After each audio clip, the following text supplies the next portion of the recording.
विधानसभा चुनाव के ऐलान के साथ ही सबसे बड़ा सवाल यह है कि क्या लगातार तीसरे चुनाव में कांग्रेस हारेगी या बीजेपी को सत्ता से बेदखल करने का काम करेगी। दूसरा बड़ा सवाल यह भी है कि कांग्रेस की टिकटों के 2556 दावेदारों का क्या होगा।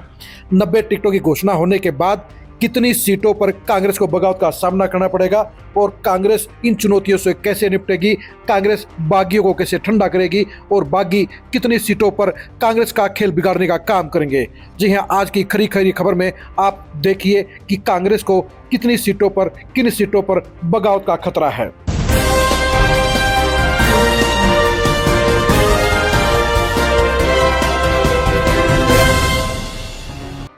कांग्रेस को इस बार विधानसभा चुनाव के लिए सबसे ज्यादा एप्लीकेशन मिली है। लगभग 2556 लोगों ने टिकटों के लिए आवेदन किया है, लेकिन आवेदन किए थोक के भाव की लिस्ट साफ तौर पर बताती है कि कांग्रेस के इस बार सत्ता के मजबूत आसार को देखते हुए टिकट हासिल करने के लिए नेताओं की लंबी कतार लग गई है और काफ़ी नेता ऐसे हैं जो हर हाल में चुनाव लड़ने का फैसला ले चुके हैं। दीपेंद्र हुड्डा की यात्राओं में हो रहे शक्ति प्रदर्शन से भी इस बात का एहसास हो रहा है कि बेशक से कांग्रेस इस समय अपने पक्ष में माहौल होने का दावा कर रही है, फील गुड कर रही है, लेकिन सच्चाई ये भी है कि 2556 दावेदारों में से काफ़ी ऐसे दावेदार हैं जो टिकट नहीं मिलने पर चुप नहीं बैठेंगे और बागी होकर आज़ाद चुनाव लड़ने का फैसला लेंगे या एनएलडी बीएसपी के गठबंधन पर जाएंगे या आम आदमी पार्टी पर जाएंगे। अब देखने की बात यह है कि बागियों का खेल कांग्रेस के खेल को कैसे बिगाड़ने का काम करेगा। जब हमने 2556 सभी दावेदारों को खंगालने का काम किया और 90 की 90 सीटों को खंगाल कर जाना, तो पता चला कि 54 से 55 ऐसी सीटें हैं जहां पर कांग्रेस के अंदर बगावत होने के प्रबल आसार हैं। हम आपको बताते हैं कि कौन सी सीटों पर कांग्रेस के अंदर बगावत हो सकती है।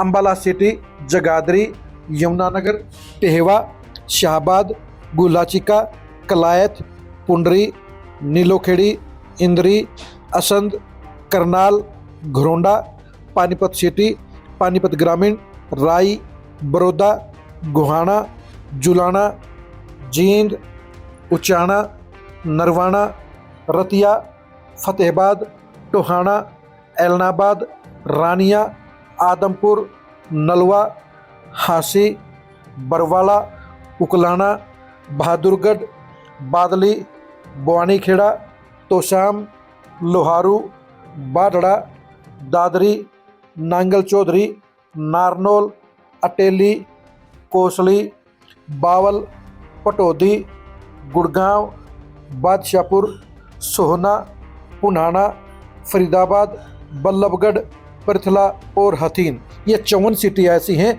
जहां पर कांग्रेस के अंदर मजबूत कई दावेदार टिकट के लिए ताल ठोक रहे हैं।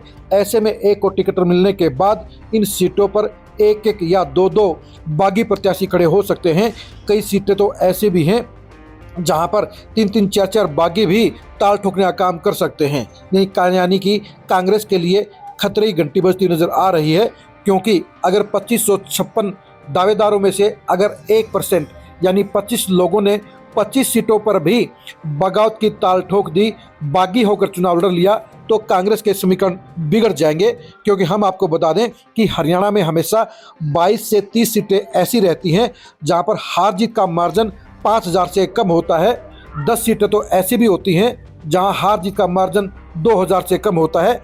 ऐसे में अगर कांग्रेस के सिर्फ 25 सीटों पर भी बागी खड़े हो गए तो कांग्रेस की सत्ता में वापसी का रास्ता बंद हो सकता है। और जो 54 सीटें हमने आपको गिनकर बताई हैं वो सीटें खास तौर पर संवेदनशील हैं। इन सीटों पर बगावत होने के पूरे आसार हैं, क्योंकि इन सीटों पर 2 से लेकर 4 तक टिकटों के मजबूत दावेदार हैं। ऐसे में एक को टिकट मिलने के बाद बाकी के बागी होने की प्रबल संभावना रहेगी और यही बागीपन ही कांग्रेस की लुटिया डुबोने का काम कर सकता है, कांग्रेस की सत्ता में वापसी को रोक सकता है। भूपेंद्र हुड्डा को भी इन बागियों को मनाना आसान नहीं होगा, उनकी सिरदर्दी बढ़ जाएगी। सबसे बड़ी बात यह है कि कांग्रेस के अंदर नजर आ रहा है कि कांग्रेस ही कांग्रेस को हराने का काम करेंगे। खेमों के अंदर बटी हुई कांग्रेस भी एक दूसरे को हराती हुई नजर आएगी।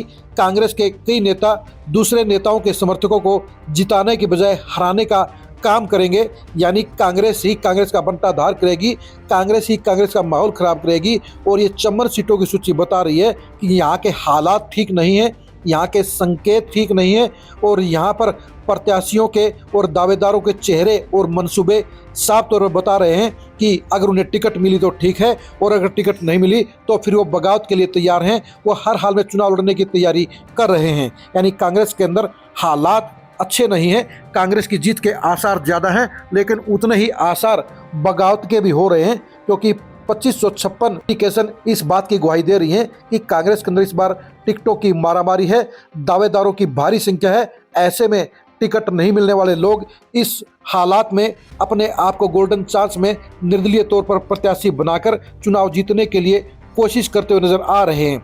वैसे भी हर बार हरियाणा के अंदर 5 से लेकर 10 तक निर्दलीय प्रत्याशी जीतते आए हैं और इसी पक्की लिस्ट के कारण ही ये बागी प्रत्याशी चुनाव में उतारने का फैसला ले लेते हैं। दूसरी तरफ कहीं कहीं ऐसी सीटें भी नजर आएंगी जहां पर बड़े नेताओं के समर्थकों को हराने के लिए दूसरे खेमों के बड़े नेता भी अपने चेले चपटों को चुनाव में उतारने का काम करेंगे, यानी उनको हराने के लिए मैनेजमेंट करते हुए नजर आएंगे, बागी चेहरों को चुनाव लड़वाते हुए नजर आएंगे। कांग्रेस में बागी प्रत्याशियों के कारण होने वाले नुकसान को जानने के लिए आप खरी खरी न्यूज़ के साथ बने रहिए। कांग्रेस के बागी प्रत्याशियों की संभावित सूची को जानने के लिए भी आप खरी खरी न्यूज़ के साथ बने रहिए। कांग्रेस में बगावत के कारण होने वाले बड़े नुकसान को जानने के लिए भी आप खरी खरी न्यूज़ के साथ बने रहिए। कांग्रेस की खतरे वाली ज़्यादा बड़ी सीटों को जानने के लिए भी आप खरी खरी न्यूज़ के साथ बने रहिए। बगावत के कारण कांग्रेस को होने वाले भारी नुकसान को जानने के लिए भी आप खरी खरी न्यूज़ के साथ बने रहिए। आप हमारे फेसबुक पेज को फॉलो कीजिए, आप हमारे यूट्यूब चैनल को सब्सक्राइब कीजिए। नमस्कार।